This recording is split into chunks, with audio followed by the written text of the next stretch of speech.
This is nScreenNoise. My name is Colin Dixon, founder and chief analyst at nScreen Media, and today is March 18th, 2021. Well, the issue of password sharing has come up a couple of times this week, and it really does seem to come up on a fairly regular basis, and usually with extremely inflammatory headlines. And that's what happened this week when Sweden's Media Vision released some data regarding the Nordic market. Now, broadband TV News picked that up and ran with the headline that said Nordic password sharing costing annual 250 million euros. And boy, that does certainly sound serious. Well, it sounds serious, but may not be quite that serious. So let's break that down. First of all, how many people are actually sharing passwords? Well, here's what Media Vision actually said about the Nordic market. They said that 40% admitted to sharing a password to standalone SVOD service with someone outside of the household. And boy, that sounds like a lot, doesn't it? And it's sort of confirmed in the US as well by Hub Entertainment Research. They say that 31% shared a password with someone that doesn't live with them, and 42% have used a password from someone that doesn't live with them. So again, that sounds pretty bad too. So what about this 250 million euro figure?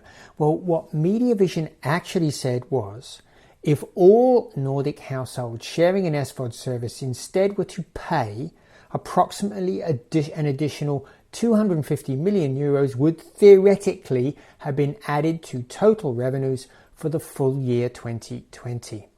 And I've got to tell you, that is a very big if. So first of all, who are we sharing our passwords with? Well, in 2017, IBM Cloud Video found that about 3 in 5 admitted to sharing a password. Of those sharing, 88% was with a family member. Only 12% shared outside the family circle. That means at least half of SVOD subscriptions are shared with a family member, and many of those family members are actually living outside of the owner's home.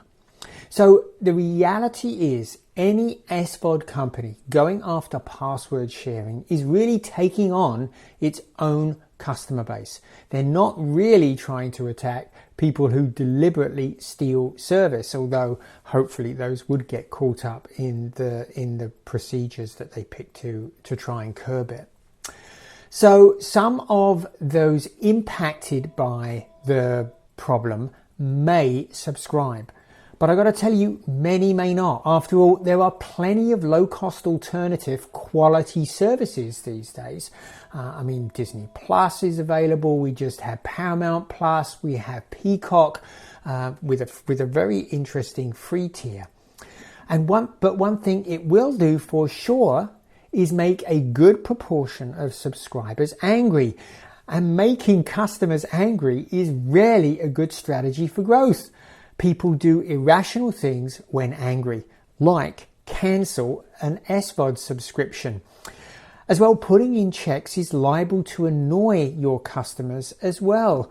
Do you remember your SVOD password? So if you are asked to check whenever you're out of your home and verify or input your password, it's going to be very, very inconvenient for you and probably will annoy you over a period of time.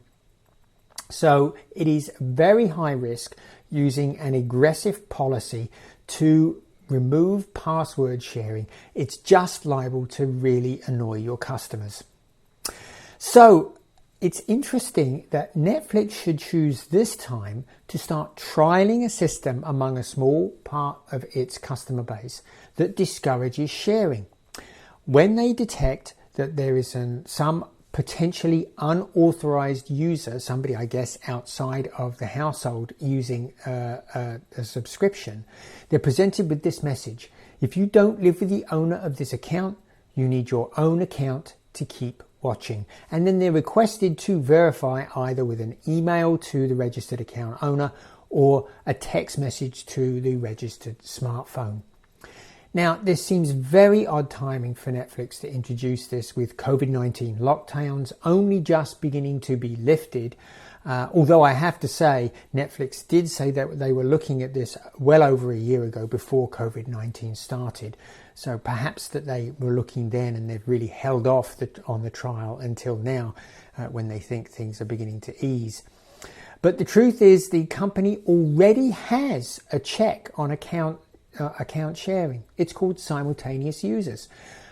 Basically, when you subscribe to Netflix, there are 3 tiers. If you subscribe at the basic tier, you can only have 1 screen watching at any time. The standard tier allows 2, and the premium tier allows 4. And what does that mean? Well, it means that if the person you shared your password with who's out of home wants to watch at the same time you can, and you are on the standard plan, one of you can't watch. So these limits are probably already encouraging some people to upgrade, to step up to a higher tier. In fact, this happened to me.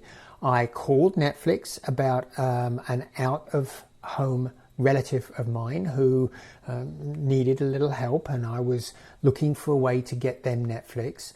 They actually told me to share my subscription with that person.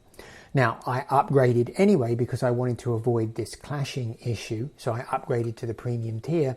But it illustrates that this is already causing people probably to upgrade their plan and earning Netflix some extra revenue.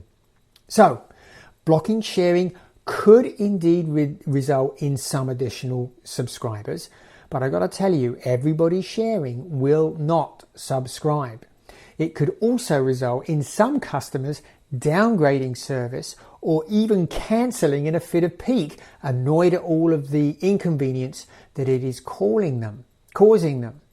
So media vision's if is a big one. A shared password is clearly not a lost subscription. The theoretical 250 million euros lost in the Nordics is just that, theoretical.